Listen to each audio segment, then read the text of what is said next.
Elementos de información adicionales y también intervenir en relación a las preguntas que se han hecho. En primer lugar, en relación al informe que debe discutirse el día de mañana en las Naciones Unidas, nosotros como coordinadora estamos también particularmente preocupados por los pocos avances que en el país se han hecho sobre un tema fundamental que es el de la inclusión social. Esto deviene también de las recomendaciones de la Comisión de la Verdad, no estamos hablando de algo que sea nuevo y es un tema de preocupación de una agenda que debería estar plenamente vigente y relevante en el país. Es decir, los temas de inclusión social son parte también de los temas que se discuten en la cumbre entre América Latina y Caribe y la Unión Europea en los próximos días y no parece ser ese el eje de la atención por parte de las autoridades. De la misma manera que vinculados a ese tema de una agenda de inclusión social en el país, debería haber una agenda de reformas institucionales, hecho sobre lo cual también llamamos la atención en el informe que hemos presentado al Consejo de Derechos Humanos de las Naciones Unidas. De manera que hay un tema que nos preocupa, en donde nos parece que no ha habido la suficiente voluntad para encarar con la debida firmeza y rapidez estos temas. Pero sí entendemos también que hay un clima de deterioro de derechos humanos en el país, y eso lo hemos señalado de consenso en un pronunciamiento reciente por las diferentes iniciativas que se han tomado, entre las últimas de ellas esta supresión del diálogo con los organismos de derechos humanos a través del desconocimiento de su pertenencia y como observadores del Consejo Nacional de Derechos Humanos.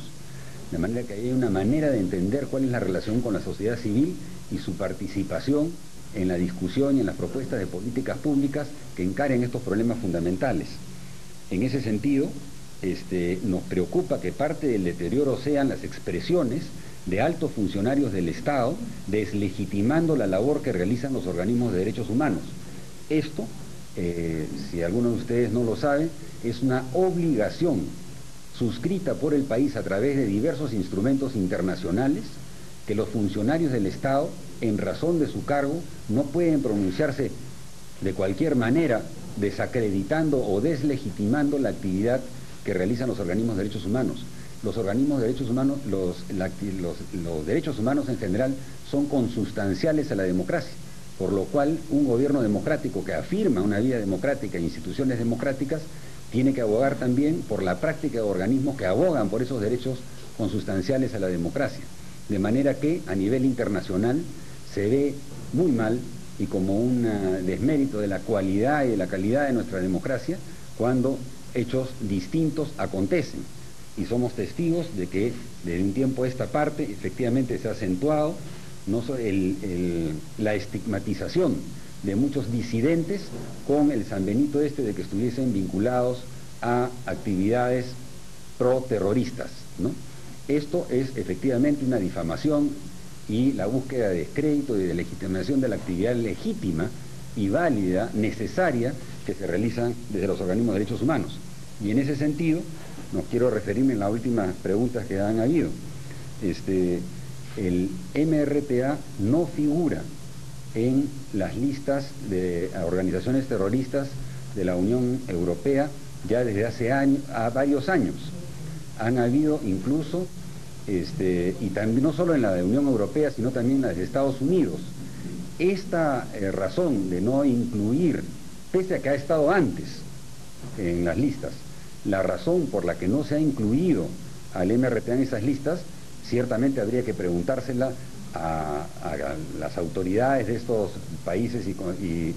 que las han retirado de sus listas, pero ciertamente podemos adelantar que no se trata porque sean pro-terroristas. Es decir, nadie creerá que la administración Bush ha retirado de las listas de organizaciones terroristas al MRTA por ser proclive a sus actividades. Ciertamente no es así, como no lo es en el caso de la Unión Europea. Entonces, el gobierno peruano en anteriores gestiones ha intentado que otra vez en el caso europeo se reintroduzca el MRTA en estas listas terroristas y no lo ha conseguido porque no ha podido seguramente acreditar fehacientemente de que es una organización que registra actividad. Entonces, como no cualquiera, pues a cualquier solicitud de alguien, una organización es inscrita en esa lista porque se podría prestar a persecuciones indebidas, hay criterios y argumentos que tienen que sustentarse para que una organización esté acreditada en una lista como organización terrorista. Esto el gobierno peruano no logró acreditarlo ante la Unión Europea en anteriores oportunidades. Ahora, y por esa razón es que la organización MRTA no está en la lista de antiterroristas. Nosotros hemos emitido un pronunciamiento claro de consenso como Coordinadora Nacional de Derechos Humanos en los últimos días, porque la coordinadora actúa colectivamente por el consenso de las instituciones que la integran, y por consenso hemos señalado que no vemos perjuicio en que el MRTA esté en una lista antiterrorista, porque puede contribuir en que figure en esa, en cualquier lista, estando o no en actividad, a mantener la memoria entre los peruanos del estigma de las atrocidades que cometió. Eso lo hemos señalado clarísimamente en un pronunciamiento.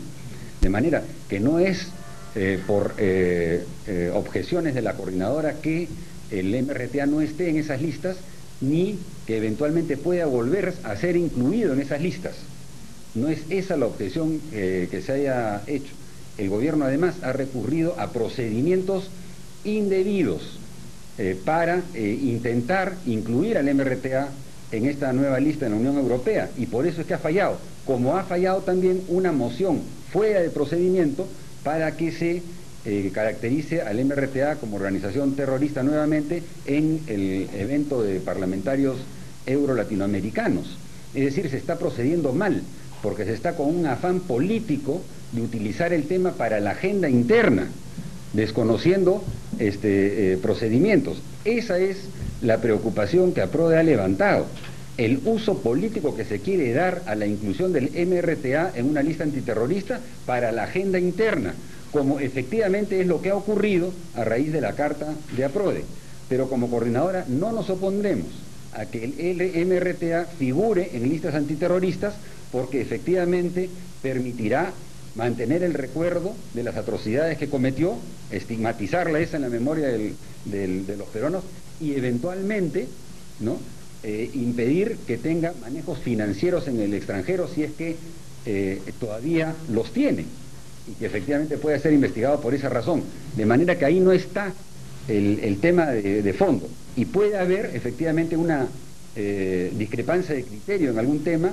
pero no sobre un tema de fondo, porque la coordinadora, como lo ha reiterado públicamente en un comunicado publicado el día de ayer,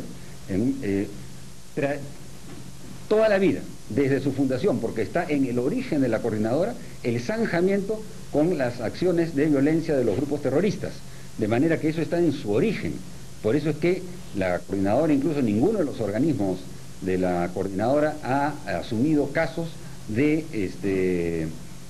personas que podían estar debidamente acreditadas como pertenecientes a este tipo de organizaciones. De manera que, ojo, el tema no es un tema que se haya acreditado como de afinidad con organizaciones terroristas, porque eso está incluso zanjado en la propia carta de APRODE. Lo que se ha querido es un uso interno político y manejo político interno del tema, ¿no?, para la agenda interna. Eso es, precisamente recogiendo lo que esa carta expresaba, en la cual hacemos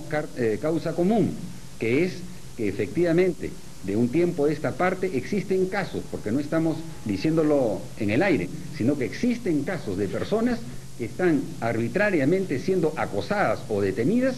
pretendiendo una vinculación con una actividad terrorista, que no es el caso. De manera que sí hay un uso político en ese sentido, y eso es lo que nos preocupa y eso es lo que nos alarma.